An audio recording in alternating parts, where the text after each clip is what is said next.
হিজরত ও হিজরি সনের গুরুত্ব তাৎপর্য। হিজরতের দুনিয়া ও আখিরাতে কিছু বরকত আছে এবং এই হিজরি সনের গুরুত্ব তাৎপর্য আছে। এই প্রসঙ্গেই আজকের আলোচনা।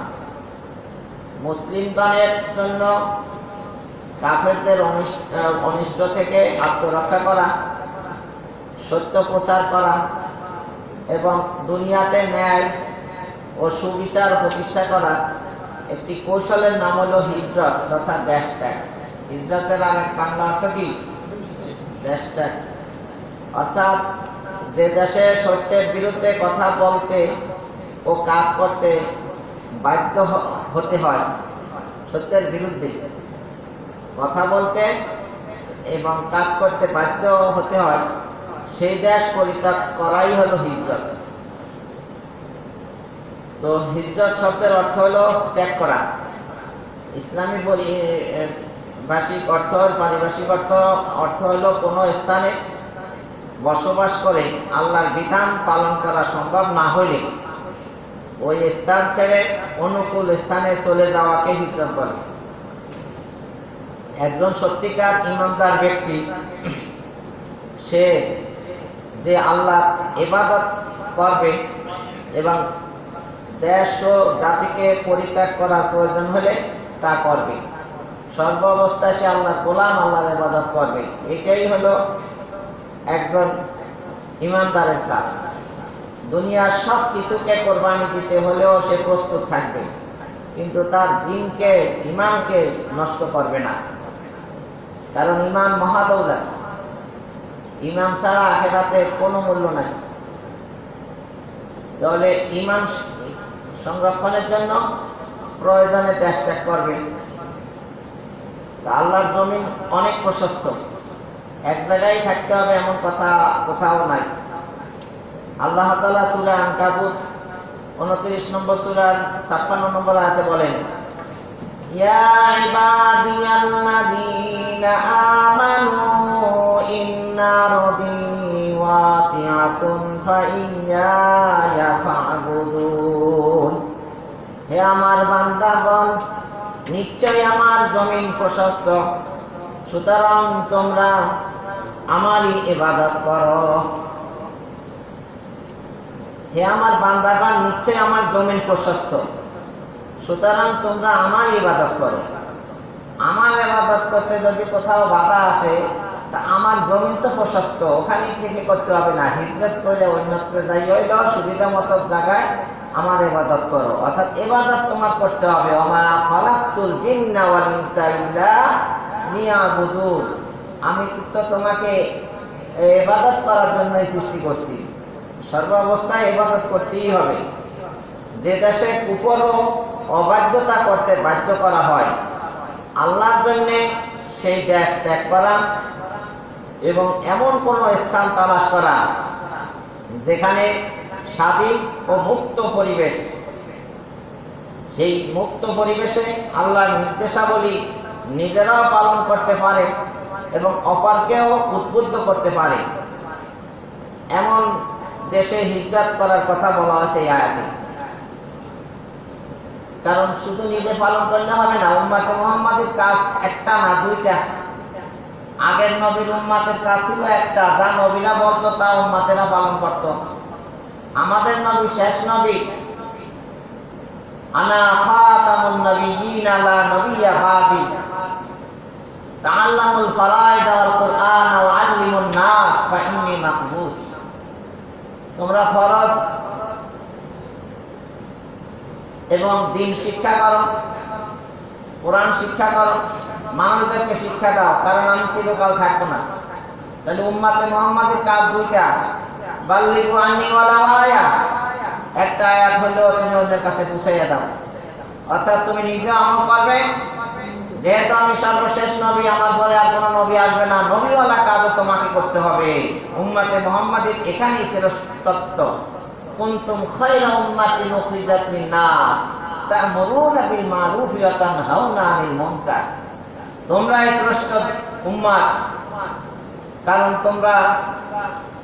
তোমাদেরকে মানুষের কল্যাণের জন্যই বের করা হয়েছে। রূহ জগৎ থেকে চয়েস করিয়া বাছাই করিয়া আল্লাহ তাআলা আপনাকে আমাকে অন্য নবীর উম্মত না বানাইয়া সর্বশেষ নবীর উম্মত বানাইছেন। আল্লাহ বের করেছেন আপনাকে আমাকে রূহ জগতের সকল রূহ থেকে উম্মতে মুহাম্মাদী হিসাবে। বলেন সুবহানাল্লাহ। আমাদের কাজ সৎ কাজের আদেশ করা, অসৎ কাজের নিষেধ করা। যে দেশের থেকে নিজেও ইবাদত করতে পারবে না, সতের উপরে থাকতে পারবে না, অন্যকেও উদ্বুদ্ধ করতে পারবে না, ওই দেশ ত্যাগ করা দরকার। কারণ আল্লাহর জমিন অনেক পরিব্যাপ্ত, প্রশস্ত। আর এই জন্যই সাহাবায়ে কিরাম হাবশায় হিজরত করেছিলেন। তারপর রাসূল সাল্লাল্লাহু আলাইহি সাল্লাম অন্য সাহাবীগণ মদিনায় হিজরত করেছিলেন। যে এই আয়াতের ব্যাখ্যায় তাফসীরে ইবনে কাসির এবং ফাতহুল কাদিরে আনা হয়েছে বিষয়টা। আল্লাহ বলেছেন আমার পৃথিবী প্রশস্ত, কাজেই কারো এই ওজর গ্রহণ করা হবে না যে অমুক শহরে অথবা দেশে কাফেররা প্রবল ছিল বিধায় আমরা তাওহীদ ও ইবাদত পালনে অপারগ ছিলাম। অনেকে হাসরের মাঠে আল্লাহর কাছে প্রশ্ন দেওয়ার জন্য এখন থেকে প্রশ্ন উত্তর রেডি করে রাখছি। ব্যবসায় যদি টাকা ইনভেস্ট করি, মাইর খাই, মানুষের দাম উধার দিলে আদায় হয় না, তা কি আর করবো, ব্যাংকে রাখি, ওখান থেকে ইন্টারেস্ট খাই। আল্লাহকে বলবো যে আল্লাহ বাংলাদেশে পাঠাইছো কেন? এই উত্তর আল্লাহ কিন্তু নবীর মাধ্যমে সূরা আনকাবুতের 29 নম্বর আয়াতে, 29 নম্বর সূরা 56 নম্বর আয়াতে দিয়ে দিচ্ছে যে আমার জমিন কিন্তু অল্প না, তুমি বাংলাদেশে থাইকা যদি ধর্ম পালন করতে না পারো তাহলে কি আর দেশ নাই, সেখানে যাও, তোমাকে ধর্ম পালন করেই মরতে হবে। কোন দেশের দোহাই দিয়া, সমাজের দোহাই দিয়া, কোন পরিবেশের দোহাই দিয়া পরকালে নাজাত পাওয়ার কোন ব্যবস্থা নাই। তাহলে হিজরত করতে হবে। কি করতে হবে? এই হিজরতের সংজ্ঞা হলো ইন্তেকালুল আরদি ইলা আরদিন আখার লিতাবলিগিদ দ্বীন। ধর্ম প্রসারের জন্য এক জমিন থেকে আরেক জমিনে স্থানান্তর হওয়া, এইটাই হলো কি হিজরত। তাহলে শুধু যে সাহাবায়ে কেরাম হিজরত করছে ওইটাই যে শুধু হিজরত, আর কেউ হিজরত করতে পারবে না, বিষয়টা এমন না। বরং সব আমল, নামাজ, রোজা, হজ, যাকাত যেমন সর্বত্র কিয়ামত পর্যন্ত সকল উম্মতের জন্য, হিজরতও কি প্রয়োজনে সকল উম্মতের জন্য প্রযোজ্য হবে। বলেন সুবহানাল্লাহ। প্রয়োজন হলে অবশ্যই হিজরত করতে হবে। আল্লাহ তাআলা সূরা নিসা 4 নম্বর সূরা 97 নম্বর আয়াতে বলেন, ইন্নাল্লাযীনা তাওয়াফাহুমুল মালাইকাতু যালিমি আনফুসিহিম ক্বালু ফীমা কুনতুম ক্বালু কুন্না মুস্তাযআফিনা ফিল আরদি ক্বালু আলাম তাকুন আরদুল্লাহি ওয়াসিআতুন ফাতুহাজিরু ফিহা ফাউলাইকা মাওয়াহুম জাহান্নাম ওয়া সাআত মাসীরা। যারা নিজেদের উপর জুলুম করে, ফেরেশতাগণ তাদের প্রাণ গ্রহণের সময়, মরণের সময় বলে তোমরা কি অবস্থায় ছিলে? তারা বলে দুনিয়াতে আমরা অসহায় অবস্থায় ছিলাম। ফেরেশতাগণ বলে আল্লাহর জমিন কি এমন প্রশস্ত ছিল না যেখানে তোমরা হিজরত করতে পারতে? এদের আবাসস্থল জাহান্নাম, আর তা কতই না মন্দ আবাস। যারা ঈমান আমল ঠিক না করে মরণের সময় হয়ে যায়, মালাকুল মউত প্রাণ হরণকারী ফেরেশতারা এসে যায়, ওই লোকটাকে যখন ঈমানের হালাতে না পায় তখন বলে তোমরা দুনিয়ায় কোন অবস্থায় ছিলা, তোমরা ঈমান আমল ঠিক করো নাই যে? তখন তারা দেশের দোহাই দেয় যে আমরা এমন একটা স্বৈরাচার সরকারের অধীনে ছিলাম, কুফরি এবং শিরকের পরিবেশে ছিলাম, ঈমান ঠিক করতে পারি নাই, আমল ঠিক করতে পারি নাই। তখন ওই মালাকুল মউত ফেরেশতারা বলবে আল্লাহর জমিন কি অল্প ছিল না প্রশস্ত ছিল? তোমরা স্থানান্তর করলে না কেন, হিজরত করতে পারতা, করলা না কেন? তাহলে হিজরত না করার কারণে শাস্তির বাণী এই আয়াতে উল্লেখ করা হয়েছে। হিজরত না করলে তার প্রয়োজনে, হিজরত না কইরা কুফরির হালাতে জীবন যাপন করলে তার আবাস স্থল হবে জাহান্নাম। আর তা কতই না মন্দ আবাস, জাহান্নাম বেশি ভালো জায়গা না, সেটাও আল্লাহ বলে দিলেন। সবচেয়ে নিকৃষ্ট জায়গা জাহান্নাম, দোজখ শুধু দুঃখ আর দুঃখ, কষ্ট আর কষ্ট, যন্ত্রণা আর যন্ত্রণা, সেখানে কোনো আরাম নাই, বেদনা আর বেদনা। তাহলে সেই জায়গায় যাওয়ার জন্য মানুষ আপনার কুফর আর শিরকের ভিতরে হয়ে গেছে। ওখান থেকে বাঁচার চেষ্টা করলে তো সে কুফর শিরকের থেকে বাঁচার মতো ওই জায়গাটার থেকেও সে বাঁচত। তাহলে খারাপ পরিবেশ থেকে সরে যাওয়া, এটাই হিজরত। খারাপ পরিবেশের না থেকে যে পরিবেশে গেলে ইমান আমল মজবুত করা যায়, ইমান আমল ঠিক রাখা যায়, সেখানে যাওয়াটা ফরজ। তাহলে হিজরত করার সময় সময় কি ফরজ। পূর্ণাঙ্গ ইসলামী জীবন যাপনের মোকাবিলায় আধা কুফরি ও আধা ইসলামী জীবন যাপন, আংশিক মুসলিম ও আংশিক কাফির অবস্থায় জীবন যাপন করাটাই নিজেদের উপরে জুলুম করা। তাহলে যারা পরিপূর্ণ মুসলিম হইল না, নামদারি মুসলিম, মুসলিম তো তিন প্রকার, পপুলার মুসলিম, সেকুলার মুসলিম আর পিওর মুসলিম।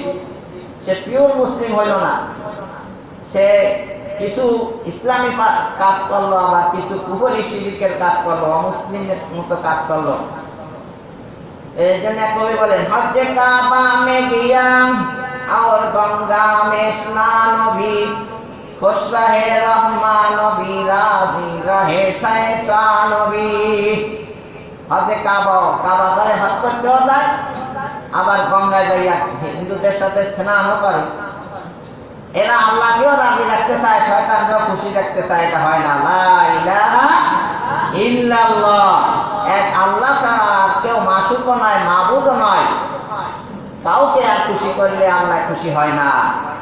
আপনার বউ যদি জানতে পারে যে আপনার পরক্রিয়া আছে, আপনি পরক্রিয়া লিপ্ত, তাহলে বউর ভালোবাসা আপনি পাবেন না। ঠিক লা ইলাহা ইল্লাল্লাহ মানে বান্দা একমাত্র আল্লাহকেই ভালোবাসতে হবে, আল্লাহকেই রাজি খুশি করতে হবে। কুল ইন্না সলাতি ওয়া নুসুকি ওয়া মাহইয়ায়া ওয়া মামাতি লিল্লাহি রাব্বিল আলামিন ফাসাল্লি লিরাব্বিকা ওয়ানহার। তোমার প্রতিপালকের জন্য জীবন মরণ, তোমার সালাত, কুরবানি, সমস্ত সবকিছু এক আল্লাহর জন্যই করতে হবে, আর কারো জন্য জীবনের কোনো কাজ করা যাবে না। তো আমাদের অবস্থা খুবই খারাপ। আমাদের চাল চলন, ওঠা বসা, বিবাহ শাদী, আমাদের দুনিয়াবি যাবতীয় কর্মকাণ্ড, এগুলা কোনো সাহাবায়ে কেরাম বা মুসলমানের মতো হয় না। বেশিরভাগ হয় ইহুদি, খ্রিস্টান, হিন্দু, পৌত্তলিকদের মতো। এজন্য ডক্টর ইকবাল বড় আফসোস আর আক্ষেপ করে বললেন, ওয়াজআলনা তুম হো নাসারা তো তামাদ্দুন মে হলো একই সে মুসলমান হে জিনহি দেখকর শর্মাই হুদ। নাসরানি আর হিন্দু সবে চাল চলনে বাইরে ঘরে, তোমরা কি হে মুসলমান আর ইহুদের দ্বারে ঘৃণা করে।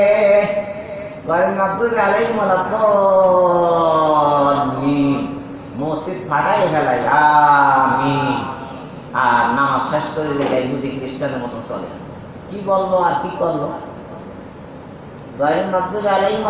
মানে ইহুদি খ্রিস্টানের পথে আল্লাহ চালাইয়ের না, ইমাম সাহেব বললো। মুসল্লিরা চিল্লাইয়া কইলো আল্লাহ কবুল করো, নামাজের সালাম ফিরানোর পরে যাই আবার সেই ইহুদি খ্রিস্টানের মতন জীবন যাপন। তাহলে মন থেকে বলছেন, সব মুখ থেকে, ইমাম সাহেবের মুখ থেকে, আর মুসল্লিরা কি এটা হাত থেকে, মন থেকে আল্লাহর কাছে কিছু চাইল না, যার কারণে আমাদের আমলের কোনো পরিবর্তন হয় না। বলা আছে নামাজ অশ্লীল, ইন্না সলাতা তানহা আনিল ফাহশাই ওয়াল মুনকার ওয়া যিকরুল্লাহি আকবার। নিশ্চয়ই সালাত মানুষকে অশ্লীল কর্মকাণ্ড, গর্হিত নিন্দনীয় পাপের কাজ থেকে বাঁচায়।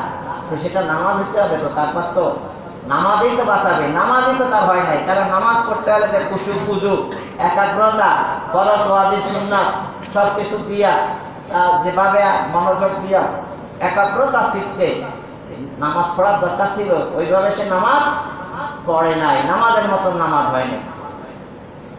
তাহলে এই সকল লোকগণ নিজেদের পরিবার, সহায় সম্পত্তি ও পার্থিব স্বার্থপ্রীতির কারণেই দিনের উপরে তারা এগুলোকে অগ্রাধিকার দেয়, যার কারণে তারা ইমান না ঠিক করিয়া উপরি পরিবেশে বসবাস করে। কিসের খাতিরে?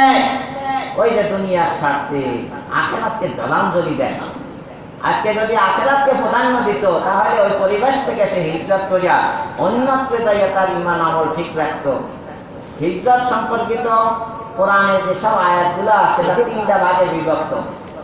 একটা ভাগ হলো যেটা বললাম যে হিজরত প্রয়োজনে করা, ফরজ না করলে শাস্তি আছে। 2 নম্বরে হলো হিজরতের কিছু উপকার আছে, আল্লাহ ধন সম্পদ, ইজ্জত, সম্মান, সুযোগ সুবিধা বাড়াইয়া দেন। আর 3 নম্বর হলো আখিরাতে হিজরতের কারণে অনেক সওয়াব আছে, আল্লাহ গুনাহ মাফ করে দেন। বলেন সুবহানাল্লাহ। তাহলে হিজরতের ফজিলত প্রসঙ্গে আল্লাহ তাআলা সূরা বাকারা 2 নম্বর সূরার 258 নম্বর আয়াতে বলেন, ইন্নাল্লাযীনা আমানু ওয়াল্লাযীনা হাজারু ওয়াজাহাদু ফী সাবিলিল্লাহ উলাইকা ইয়ারজুনা রাহমাতাল্লাহ ওয়াল্লাহু গফুরুর রহিম। যারা ঈমান এনেছে এবং যারা হিজরত করেছে এবং আল্লাহর পথে জিহাদ করেছে, তারা আল্লাহ তাআলার অনুগ্রহ প্রার্থী। আল্লাহ অত্যন্ত ক্ষমাশীল, করুণাময়। যারা হিজরত করছে তারা আল্লাহর অনুগ্রহ প্রার্থী, তারা আল্লাহর রহমত চায়, রহমত চায়, আল্লাহ তাআলার ক্ষমা পক্ষ থেকে ক্ষমা চায়। সেজন্যই তারা নিজ বাড়ি ঘর, আপনজন, আত্মীয় স্বজন সব ফেলাইয়া হিজরত করছে। সূরা তাওবা 20 নম্বর আয়াতে বলা হয়েছে, যারা ঈমান এনেছে, ওই হিজরত করেছে এবং আল্লাহর পথে মাল ও জান দ্বারা জিহাদ করেছে, তারা আল্লাহর কাছে বিরাট পদমর্যাদার অধিকারী এবং তারাই সফল কাম। আর হাদিসের ভিতরে আসছে, আল্লাহ রাসূল সাল্লাল্লাহু আলাইহি ওয়াসাল্লাম বলেন, হিজরত পূর্বকৃত সব গুনাহকে নিঃশেষ করে দেয়। মুসলিম শরীফ এবং সহিহ ইবনে খুজাইমার হাদিস। আল ইসলামু ইয়াহদিমু মা কানা ক্বাবলাহু। 80 বছরের কাফের কালিমা পড়ে মুসলমান হইলে অতীতের গুনাহ আল্লাহ মাফ করে দেন। বলেন সুবহানাল্লাহ। আবার হজ্জে মাবরুর করতে পারলেও আল্লাহ তাআলা তার অতীতের গুনাহ মাফ করে দেন। বলেন সুবহানাল্লাহ। আবার যদি সে হিজরত করে, হিজরতের কারণে তাদের গুনাহ আল্লাহ মাফ করে দেন। বলেন সুবহানাল্লাহ। সাহাবায়ে কেরাম রিজওয়ানুল্লাহি আলাইহিম আজমাইন, এরা যেমন ঈমানও আনছেন, কুফরির হালাত থেকে ফিরে এসেছেন, তাদের গুনাহ আল্লাহ মাফ করে দিয়েছেন। আবার তারা হিজরত করছেন, সে কারণেও তারা মাফ পাইছেন। আবার তারা হজ করছেন আল্লাহ রাসূলের সাথে, সেই হিসেবেও তারা মাফ পেয়েছেন। সুতরাং তারাই উলাইকা হুমুল মুফলিহুন, উলাইকা হুমুর রাশিদুন, তারাই হলো উলাইকা হুমুল ফাইজুন, তারাই সফল মেন। বলেন সুবহানাল্লাহ। হিজরতের দুনিয়া ও আখিরাতের বরকত সূরা নিসায় বলা হয়েছে, যে ব্যক্তি আল্লাহর পথে হিজরত করবে সে পৃথিবীতে অনেক জায়গা ও সুযোগ সুবিধা পাবে। সূরা নাহলের 41 নম্বর আয়াতে বলা হয়েছে, ওয়াল্লাযীনা হাজারু ফিল্লাহি মিন বাদি মা যালামু লানুবাউবিআন্নাহুম ফিদ দুনিয়া হাসানাহ ওয়ালা আজরুল আখিরাতি আকবার লাউ কানু ইয়ালামুন। আর যারা অত্যাচারিত হওয়ার পর আল্লাহর পথে হিজরত করেছে, আমি অবশ্যই তাদেরকে দুনিয়ায় উত্তম আবাস দেব, আর আখিরাতের পুরস্কার তো অবশ্যই শ্রেষ্ঠ। তাই তারা যদি তারা জানতো তাহলে অবশ্যই হিজরত করতে কেউ চিন্তা ভাবনা করতো না, অবশ্যই তারা কি করতো? হিজরত করতো। তাহলে সূরা নাহল 16 নম্বর সূরা 41 নম্বর আয়াতে আল্লাহ তাআলা বললেন যে যারা হিজরত করবে, হিজরত করা মানেই তো বাড়িঘর ছেড়ে চলে যাওয়া। কোথায় তারা থাকবে, কোথায় বসবাস করবে, কত চিন্তা মাথায় আসে। আল্লাহ জানাইয়া দিলেন, না, তাদেরকে আমি অনেক সুযোগ সুবিধা দিব। বলেন সুবহানাল্লাহ। যারা মক্কা ছেড়ে মদিনায় গেছেন তাদের সুযোগ সুবিধা আল্লাহ দিয়ে দেন নাই মদিনায়। বিভিন্ন যুদ্ধে বিজয় হইয়া গনিমতের মাল পেয়েছেন, অনেক অর্থ সম্পদ পেয়েছেন। পরবর্তীতে ইসলামী হুকুমত কায়েম হওয়ার কারণে তারা এক একজনের গভর্নর, বিভিন্ন বিচারক, বিভিন্ন পদে তারা মানে সমাসীন হয়েছেন এবং তারা অনেক সম্মানিত হয়েছিলেন এই হিজরত করার কারণে। বলেন সুবহানাল্লাহ। হিজরত না করে মক্কায় পড়ে থাকলে কে চিনত তাদেরকে? কি সম্মান তাদের থাকতো, কেমন তাদের জীবনযাত্রার মান থাকতো, আর হিজরত করার পরে তাদের অবস্থা কি হয়েছে? বলেন সুবহানাল্লাহ। আল্লাহর জন্য দেশ ত্যাগ করা ইসলামে একটি বড় ইবাদত। হিজরত কোন কোন অবস্থায় ফরজ, কোন কোন অবস্থায় ওয়াজিব এবং কোন কোন অবস্থায় মুস্তাহাব ও উত্তম কাজ। সবসময় ফরজ না, প্রয়োজনের তাগিদে। আপনি কোন পরিবেশে আছেন, কোন দেশে আছেন, ওখানে ইসলাম পালন করাটা কতটা দুরূহ, কষ্ট হোক, কতটা বেদনাদায়ক, কতটা অপারগতা, এটার উপরে নির্ভর করে হিজরত করা ফরজ বা ওয়াজিব বা মুস্তাহাব। যারা তাদের জন্মভূমি ও বন্ধু বান্ধব ত্যাগ করে আল্লাহর আনুগত্য করার জন্য বিদেশে পাড়ি জমিয়েছে, তাদের জন্য রয়েছে দুইটা সওয়াব। এক, দুনিয়াতেই তারা পাবে প্রশস্ত রিজিক ও স্বাচ্ছন্দ্য জীবন, যেমন বেলাল, সোহাইব, খাব্বাব, আম্মার প্রমুখ হিজরতের পর অল্প কিছুদিন অতিবাহিত হতেই তাদের সামনে রিজিকের দ্বার উন্মুক্ত করে দেওয়া হয়। যারা ছিলেন ফকির মিসকিন তারা হয়ে গেলেন বিত্তশালী ধনী। দুনিয়ার বিভিন্ন দেশ বিদিত হয় তাদেরকে এবং তাদের বংশধরকে আল্লাহ তাআলা অত্যন্ত ইজ্জত ও গৌরব দান করেন। ফাতহুল কদির, এগুলো হচ্ছে পার্থিব বিষয়। আল্লাহ এই সুযোগ সুবিধা দিলেন তাদেরকে। বলেন সুবহানাল্লাহ। আজকে যারা মদিনা মক্কায় হজের জন্য যান, মদিনা জিয়ারতে যান, ওখানের বাড়িঘর দেখেন, ওরা কাদের বংশধর? যারা মক্কা থেকে হিজরত করে মদিনায় গেছিলেন তাদেরই কি বংশধর। তারা কত সম্মানে আছেন। তারা যদি চিন্তা করতো কোথায় যাব, কোথায় থাকবো, কি খাবো, তাহলে তো আর এত সম্মান তারা পাইতো না। আর আখিরাতের সওয়াবের ব্যাপারে, হিজরত করলে আখিরাতের সওয়াব দুনিয়ার সওয়াবের তুলনায় সেটি অনেক বড়। হিজরতের সওয়াব দুনিয়ায় যা পাবে পুরস্কার, তার চাইতে আখিরাতে পাবে কি আরো অনেক বেশি। তারা আল্লাহর কাছে মর্যাদায় শ্রেষ্ঠ, আর তারাই সকল কাম। নবী রাসূলদেরকেও হিজরত করতে হয়েছে। অনেক নবী রাসূলগণ হিজরত করছেন, তাদের ইতিহাস আর বলার দরকার নাই, নাকি আছে? এই যে হজের মৌসুম গেল, ইব্রাহিম আলাইহিস সালাম কি হিজরত করে নাই? হাজেরা ইসমাইল আলাইহিস সালাম কি হিজরত? এটাও তো একটা হিজরত, নিয়ে রাখছেন না দূরে মক্কার কাছে।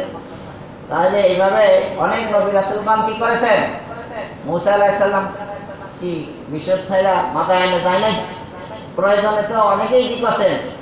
হিজরত করছেন। নবী মুহাম্মদ সাল্লাল্লাহু আলাইহি সাল্লামকে হিজরত করতে হয়েছে।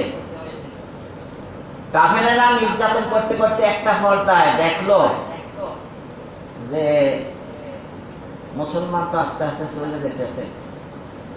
এখন সর্বশেষ মুহাম্মদ সাল্লাল্লাহু আলাইহি সাল্লামকে যদি না আটকায় তাহলে তো আর আমরা কোনো কাউকে পাচ্ছি না। একটা পর্যায়ে উনি দলবল ভারী করে মক্কার উপরে আক্রমণ করতে পারে। কি করা যায়? এই জন্য একটা রুদ্ধদ্বার বৈঠক বসে। ওই বৈঠকের ভিতরে মানে সভাপতিত্ব গ্রহণ করতে হলে আবু জাহেল। রুদ্ধদ্বার, দরজা বন্ধ। হঠাৎ করে দরজা খটখট করে। কে? তো আমি নজদের সাহেব। সে নজদ থেকে বৃদ্ধ লোক আসছে। কেন আসো? তোমরা মোহাম্মদের ব্যাপারে একটা সন্দিহান বা একটা সিদ্ধান্ত নিতে চাচ্ছ না, সেজন্য আমি সিদ্ধান্ত পরামর্শ দিতে আসছি। তারে ঢুকতে দিছে। ও ছিল শয়তান। ও কে ছিল? ইবলিস। মিস্টার ইবলিস ঢুকে পড়ছে। আলোচনা চলছে কি করা যায়। কেউ বললো বন্দি করে রাখা হোক মোহাম্মদকে। তো মিস্টার ইবলিস বলল, নজদের সাহেব, এটা হইলে জেলখানায় যারা আছে তারা সহ একত্রিত হইয়া, ও মোহাম্মদের আচরণ চরিত্র তো অনেক সুন্দর, এই আচরণে মুগ্ধ হইয়া সকল জেলের আসামিরা, কয়েদিরা মুসলমান হইয়া ওরা আন্দোলন করিয়া বার হইয়া তোমাদের বিরুদ্ধে যুদ্ধ করবে। তাহলে এটা করতে দেওয়া যাবে না। তাহলে দেশ ত্যাগ করাই দিই, ওদের দেশ থেকে দেশ ছাড়া করি। তাহলেও তো ও যে দেশে যাবে সেই দেশের আচরণ চরিত্র খুলুকে আজিম হ্যাঁ, ওর সবকিছুই সুন্দর। মানুষ ইসলাম গ্রহণ করবে, সকাল বলে তোমাদের মক্কার উপর আক্রমণ করবে। মিস্টার ইবলিসের এই ধারণা কিন্তু 100% সত্যে প্রমাণিত হয়েছে 8ম হিজরিতে। হয়েছে না হয় নাই? মক্কা বিজয় করে নাই? তো কি করা যায়? তাহলে হত্যা করা হোক। তা এই মিস্টার ইবলিস খুশি হয়ে হাততালি দিছে। এই জন্য পৃথিবীতে সর্বপ্রথম হাততালি দিয়েছে কোনো মানুষ নাকি? এই হাততালি তো ইসলামে এলাও না। হাততালি দিয়া এটা সমর্থন জানাইলো। তারপরে এখন কি করা যায়? তাহলে তাকে হত্যা করতে হবে। 12 জন যুবক নির্দিষ্ট করলো, এরা খোলা তরবারি নিয়ে যাবে ওই রাত্রি। এখন চিন্তা করলো, বাড়িঘর ঘেরাও করে ফেলছে 12 জন যুবক। এরা চিন্তা করলো, রাতের আধারে যদি মোহাম্মদকে হত্যা করি, পরবর্তীতে ইতিহাস লিখিত হবে যে মোহাম্মদ এমন এক বীর বলবান ছিল, তাকে মারতে গেছে কয়জন? 1 জন না 2 জন না কয়জন? 12 জন, তাও আবার দিনে না, কখন? রাতে। আমরা হত্যা করেও কলঙ্কিত হব, দরকার নাই, কালকে সকাল হোক তারপরে হত্যা করব। আল্লাহ তাআলা মুহাম্মদ সাল্লাল্লাহু আলাইহি ওয়াসাল্লামের কাছে ওহী নাযিল করলেন হিজরত করার জন্য। তিনি হিজরতের জন্য, তার কাছে কিছু গচ্ছিত সম্পদ ছিল, কাফেরদের আমানত। এগুলা আলী রাদিয়াল্লাহু তাআলা আমাকে বুঝাইয়া বললেন, আলী তুমি আমার বিছানায় শুয়ে থাকো, এগুলা দিয়েই তারপর তুমি হিজরত করবে। আর মুহাম্মদ সাল্লাল্লাহু আলাইহি ওয়াসাল্লাম হাতের মুঠায় কিছু মাটি ধুলা বালু নিয়ে সূরা ইয়াসিনের কিছু আয়াত শুরু থেকে পড়ে ফাবশাইনাহুম ফাহুম লা ইউবসিরুন পর্যন্ত পড়ে ওই বালুতে ফুদিয়া ও নিক্ষেপ করলেন। আল্লাহ বললেন, মা রামাইতা ইয রামাইতা ওয়ালাকিন্নাল্লাহ রামা। মুহাম্মদ আপনি নিক্ষেপ করেন না, এটা আমি নিক্ষেপ করছি। ঘরের চতুর্দিকে যারা যারা অবস্থান করতেছে সকলের চোখে একটু বালু ঘুষাইয়া দিছি। একজনে জানে না আর একজনের চোখের খবর। সবাই চোখ চলতে আছে, চোখ কসলাইতে আছে। এদিকে মুহাম্মদ সাল্লাল্লাহু আলাইহি ওয়াসাল্লাম বের হয়ে গেছে। রাখে আল্লাহ মারে কে পারে? পৃথিবীর কেউ মারতে যদি আল্লাহ বাঁচাইতে চায় পারে? সেখান থেকে তিনি আবু বকর সিদ্দিক রাদিয়াল্লাহু তাআলা আনহুর বাসায় গেলেন। ওনাকে নিয়ে তিনি মদিনা হলো কোন দিকে? উত্তর দিকে। কোন দিকে? কোন দিকে? কিন্তু উনি গেলেন দক্ষিণ দিকে। এই ব্যাপারে আল্লাহ তাআলা বলতেছেন সূরা তাওবা 9 নম্বর সূরা 40 নম্বর আয়াতে, ইল্লা তানসুরুহু ফাকাদ নাসারুল্লাহ ইয আখরাজাহুল লাযীনা কাফারু সানিয়াত মাইনাহুমা ফিল গার ইয ইয়াকুলু লিসাহিবিহি লা তাহজান ইন্নাল্লাহা মা'ানা। যদি তোমরা তাকে সাহায্য না করো, তবে আল্লাহ তো তাকে সাহায্য করেছিলেন যখন কাফিররা তাকে বহিষ্কার করেছিল এবং সে ছিল 2 জনের দ্বিতীয় জন। যখন তারা উভয় গুহার মধ্যে ছিল, সে তখন তার সঙ্গীকে বলেছিল, চিন্তিত হয়ো না, নিশ্চয়ই আল্লাহ আমাদের সঙ্গে আছেন। সূরা তাওবা 9 নম্বর সূরা 40 নম্বর আয়াত। হিজরতের সময় যখন নবী সাল্লাল্লাহু আলাইহি সাল্লাম আবু বকর রাদিয়াল্লাহু তাআলা আনহুকে সাথে নিয়ে সাউর পর্বত গুহায়, গারে সুর, কোন পাহাড়ের নাম কি? সাউর। এই সাউর পর্বত গুহায় আত্মগোপন করলেন এবং শত্রুরাও এক সময় খুঁজতে খুঁজতে, ওই সময় ওই পায়ের চিহ্ন ধরে ধরে তারা খুঁজত, অনেক এক্সপার্ট ছিল, তারা ওখানে যাইয়া পৌঁছতে একদম কাছে এসে গিয়েছিল, এমনকি তাদের পায়ের শব্দ শোনা যাচ্ছিল। তখন আবু বকর রাদিয়াল্লাহু তাআলা আনহু ভয় পেয়েছিলেন এবং বলেছিলেন, শত্রুদের একজন যদি একটু ভিতরে ঢুকে উকি দেয় তাহলে দেখে ফেলবে। কিন্তু নবী সাল্লাল্লাহু আলাইহি সাল্লাম একটুও বিচলিত হলেন না। তিনি একটুও বিচলিত না হয়ে আবু বকর রাদিয়াল্লাহু তাআলা আনহুকে এই বলে সান্ত্বনা দিলেন, চিন্তিত হয়ো না এবং মন খারাপও করো না, কেননা আল্লাহ আমাদের সাথে আছে। Don't be sad, Allah is with us, লা তাহজান ইন্নাল্লাহা মা'ানা। আবু বকর চিন্তিত হয়ো না, বিচলিত হয়ো না, মন খারাপ করো না, আল্লাহ আমাদের সাথে আছে। আমাদের বলছেন, কারণ যুগে যুগে যখনই যে হিজরত করবেন তাকে কেউ ক্ষতি করতে পারবে না। তো সাহাবীদের মধ্যে কেউ মুহাজির এবং কেউ ছিলেন আনসার। এই মুহাজির আর আনসারের সমন্বয় প্রচেষ্টায় ইসলাম আজ বিশ্বে টিকে আছে। কেউ মুহাজির আর কেউ আনসার। এখানেও আছে কেউ মুহাজির আর কেউ, সবাই কি ঢাকায় বাড়ি আছে নাকি? তো যারা বাড়িওয়ালা তারা আনসার, আর যারা দূরের থেকে আসছি আমরা এলাম কি মুহাজির। যাদের ফ্ল্যাট আছে তারাও আনসার, বাড়ির কথা বলতে হবে না। যাদের এখানে মাথা টোকা ঠাই আছে তারা সবাই কি আনসার। এক হিসাবে তো ক্রয় করেই ফেলছেন জায়গা জমিন, এখন হয়ে গেছেন। দূরের থেকে আসলেও একসময় বাপদাদারা এখানে আসে বাড়িঘর করছিল, তাদের সন্তানেরা কি হয়ে গেছে আনসার। তাহলে সবাই সহযোগিতা লাগবে। আল্লাহ তাআলা সূরা তওবা 9 নম্বর সূরার 100 নম্বর আয়াতে বলেন, ওয়াসাবিকুনা আল-আউওয়ালুনা মিনাল মুহাজিরিনা ওয়াল আনসার ওয়াল্লাযীনা ইত্তাবাউহুম বিইহসান রাদিয়াল্লাহু আনহুম ওয়া রাদু আনহু। মুহাজির ও আনসারদের মধ্যে যারা অগ্রগামী এবং যারা নিষ্ঠার সাথে তাদের অনুসরণ করে, আল্লাহ তাদের প্রতি সন্তুষ্ট এবং তারাও আল্লাহ তাআলার প্রতি সন্তুষ্ট। বল সুবহানাল্লাহ। তাহলে এখানে সমস্ত সাহাবায়ে কিরাম কেউ আর বাকি রইল না, কারণ কেউ আনসার আর কেউ মুহাজির। সাহাবারা তো দুই ভাগে বিভক্ত, কোন সাহাবী আর বাকি রয়নি।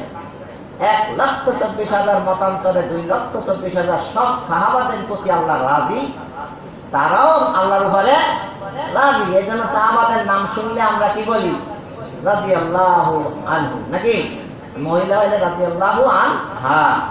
তাহলে সমস্ত সাহাবায়ে কেরাম অন্যান্য সমস্ত উম্মতের তুলনায় সাবিকিন, কারণ আস-সাবিকুনা আল-আউয়ালুন, তারাই তো আগে ইসলাম গ্রহণ করছে আর আমরা পরবর্তীতে করছি।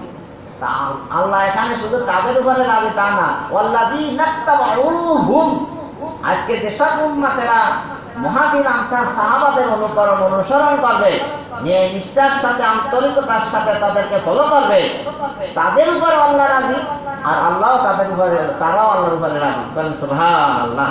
তাহলে আউয়ালিন কারা? মুহাজির আনসার সাহাবাগণ। কারণ ঈমান আনার ক্ষেত্রে তারাই সমগ্র উম্মতের অগ্রবর্তী ও প্রথম।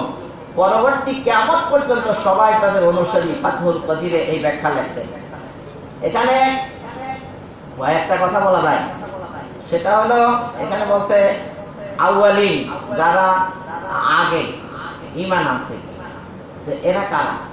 হতে পারে এটা মক্কা বিজয়ের আগে, পরবর্তীতেও তো ইসলাম গ্রহণ করছে অনেকে, তাদের কথা বলা আছে।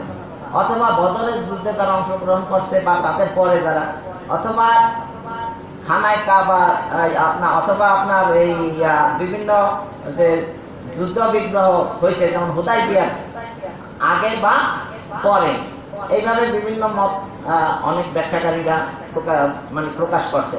তাহলে হিজরতের সময় প্রাণের ভয় করা উচিত না। আপনি যদি চিন্তা করেন যে আমি হিজরত করলে পথে মধ্যে যদি মেরে ফেলে, তাহলে কি করা যায়? বা আমি হিজরতের সংবাদ পাইলে স্থানীয় লোকজন যদি আমাকে মেরে ফেলে, তাহলে কি হবে? এই ভয় করিয়া হিজরত করা যাবে না। কারণ আল্লাহ তাআলা সকলেরই মরণ লিখে রাখছেন। সকলেরই কি মরণ? কারো মরণে কেউ খুশি হয়ে লাভ নাই, কারণ 2 দিন পরে আপনারও মরণ হবে। আজকে যে মারা গেছে তার মরণে আপনি খুশি হয়ে আপনার কোনো লাভ নাই। সূরা আনকাবুত 57 নম্বর আয়াতে আল্লাহ বলেন, কুল্লু নাফসিন যায়িকাতুল মাউত সুম্মা ইলাইনা তুরজাউন, প্রত্যেক প্রাণী মৃত্যুর স্বাদ গ্রহণকারী, অথবা তোমরা আমারই নিকট প্রত্যাবর্তিত হবে। চিরকাল থাকার জন্য কেউ দুনিয়ায় আসেনি, কখনো না কখনো চলে যাবি। আসল চিন্তার বিষয় হচ্ছে ঈমান কেমন করে বাঁচানো যাবে। আপনার প্রাণ বাঁচানো বড় কথা নয়, ঈমান বাঁচানো বড় কথা। অভাবে স্বভাব নষ্ট, এটা টাকার অভাবে নয়, ঈমানের অভাবে মানুষের চরিত্র স্বভাব কি হয়? নষ্ট হয়। যার প্রমাণ সাহাবায়ে কেরাম হতদরিদ্র থেকেও তারা ঈমান আমল ঠিক থাকার কারণে তাদের স্বভাব চরিত্র কি ছিল? ঠিক ছিল। আর আমরা যেটা বলি যে টাকার অভাবে, না, এর চেয়ে বড় কারণ হলো কি? ঈমানের মজবুতির কারণে, মজবুতি না থাকার কারণে এই মানুষের স্বভাব চরিত্র কি হয়? খারাপ হয়। আল্লাহ বলেন, শেষ পর্যন্ত তোমাদেরকে আমার দিকেই ফিরে আসতে হবে। আজ হোক কাল হোক হিজরত তোমার করতে হবে। চলো মুসাফির খাটরি বান্ধো, বহুত দূর জানা পড়েগা। আজ আসবে দানা, কালবে দানা, আখের দানা হবেগা। সেটা কোথায়? মরণ। পরকালের দিকে, আল্লাহর দিকে। ইন্না লিল্লাহি ওয়া ইন্না ইলাইহি রাজিউন, আল্লাহর কাছ থেকে এসেছি, একদিন আবার আল্লাহর কাছেই ফিরে যেতে হবে। সুতরাং হিজরত করতে এত চিন্তা কিসে? মরণ তো একদিন হবেই। সুতরাং যদি তোমরা দুনিয়ায় প্রাণ বাঁচানোর জন্য ঈমান হারিয়ে ফেলো, তাহলে এর পরিণাম হবে খুবই ভয়াবহ। আর যদি ঈমান বাঁচানোর জন্য প্রাণ হারিয়ে ফেলো, তাহলে এর ফল হবে অতি মঙ্গলজনক। হিজরতের সময় রিজিকের ভয় করানো যাবে না। কি খাবো সামনে যাইয়া? কিছুই তো নাই, আমার চাকরি নেই, বাকরি নেই, ব্যবসা নাই, বাণিজ্য নাই, আপন জন বলতে কেউ নাই। আমি মক্কা ছেড়ে হিজরত করে মদিনায় যাইয়া কার কাছে উঠবো, কে কোথায় যাইয়া থাকবো? এই রিজিকের ভয় চিন্তাও আল্লাহ করতে না করেন। সূরা আনকাবুতের 60 নম্বর আয়াত আল্লাহ বলেন, আল্লাহু ইয়ারযুকুহা, আল্লাহু ইয়ারযুকুহা ওয়া ইয়্যাকুম ওয়া হুয়াস সামিউল আলিম। আল্লাহই রিজিক দান করেন তাদেরকে ও তোমাদেরকে, আর তিনি সর্বশ্রোতা ও সর্বজ্ঞ। সব আল্লাহ দেখেন, সব শোনেন, সব জানেন তোমার কি অবস্থা, এটা কি করার দরকার, এটা আল্লাহই ভালোভাবে এটা উপলব্ধি করতে পারেন। আল্লাহ পৃথিবীতে কত প্রাণীকে রিজিক দিচ্ছে, আর তুমি তোমার রিজিক নিয়ে চিন্তা করতেছো।